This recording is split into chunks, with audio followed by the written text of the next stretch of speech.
guys, my name is Lizzie, and for today's review for 31 Days of Horror, I'm going to be talking about the 2016 film Friend Request.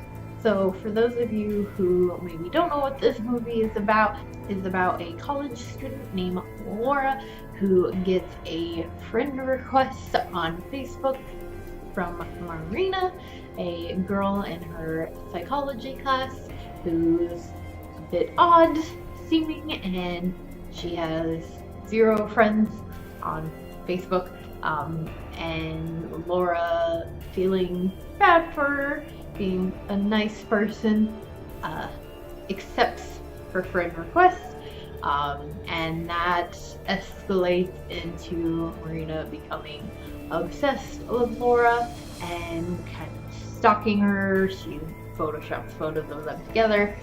She ends up basically inviting herself to Laura's birthday party, and Laura tells her that she's actually just going to have dinner with her boyfriend, and of course that's not the case, and she does have a big dinner get together with all of her friends and family, and of course Marina finds out, which causes her, like it would any stalker situation, to then spiral, which then continues the events of the rest of the film, I will say the opening scene, you do find out that the Marina character has committed suicide.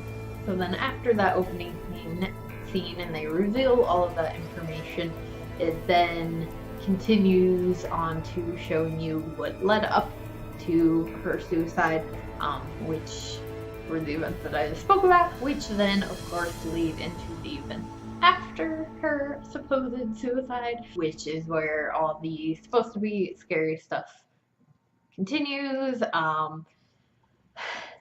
Laura gets at one point sent a video by Marina's profile of Marina's suicide, which then gets posted to Laura's Facebook page, to her over 600 friends, and all these people she goes to college with now see this video, and of course she didn't post it, someone posted it to her profile for her, and she can't take it down. Basically her page is hacked, and so from that point on, her friends around here slowly start to die, and their videos, their suicides or whatever, or actual what appears suicides but are actual murders, the videos are then being posted to Laura's Facebook, which she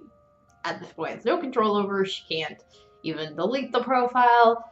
She basically, not kicked out of college, I guess suspended temporarily, and then of course now the police are interested in her. Everyone around her has died, and she has to figure out how to stop all of this craziness.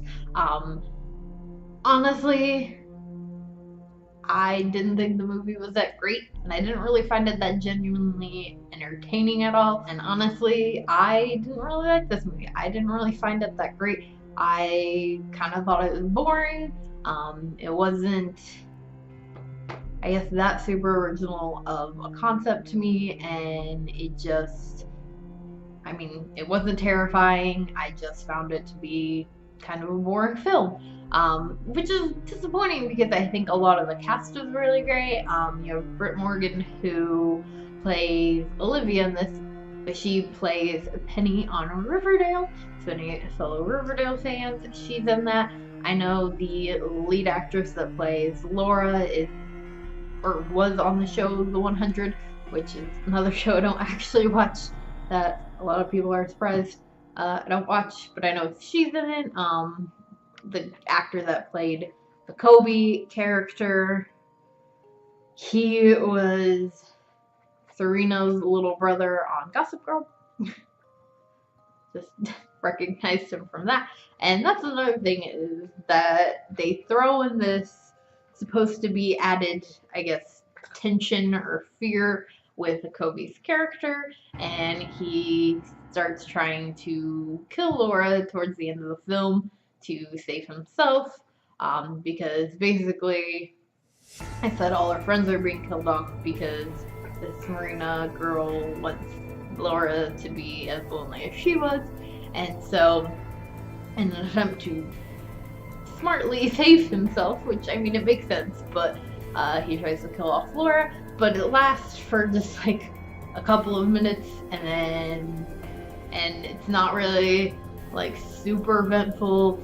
Like he stabs her, and then she gets away from him, and then her boyfriend is going to her location and brings Kobe with him, not knowing that he like stabbed her, but still like, I mean, Kobe's definitely giving off like a we need to get rid of her type of vibe, talking about how like she's so safe.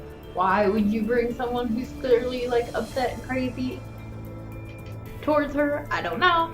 And then he tries to kill her again, and then he gets killed.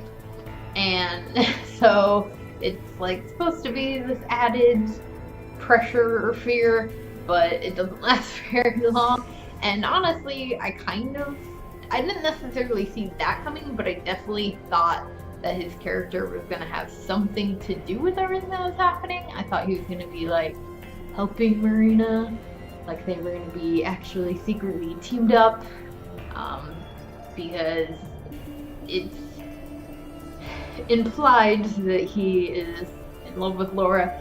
Someone makes a comment about him being like obsessed with her in the very beginning of this film. So I thought that they would lead more into that. I mean, I guess it's kind of a good thing that that's not what happened, because that's what I thought was going to happen.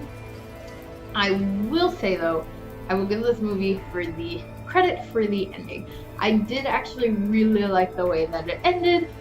Spoiler alert, if you don't want the ending to be spoiled, basically Laura gets, I guess, possessed or taken over by the, I don't know if you would say spirit of Marina, and it goes to her being at school, and she basically looks the same way Marina did, hoodie, hair's all disheveled, kind of looks dead, like a zombie a little bit, and is very like outcast. And she now has a new Facebook profile that mimics very much Marina's, same dark black and white style with creepy stuff posted, 0 friends, and she makes eye contact with a very pretty girl, and it's clear that the entire cycle is starting over, and so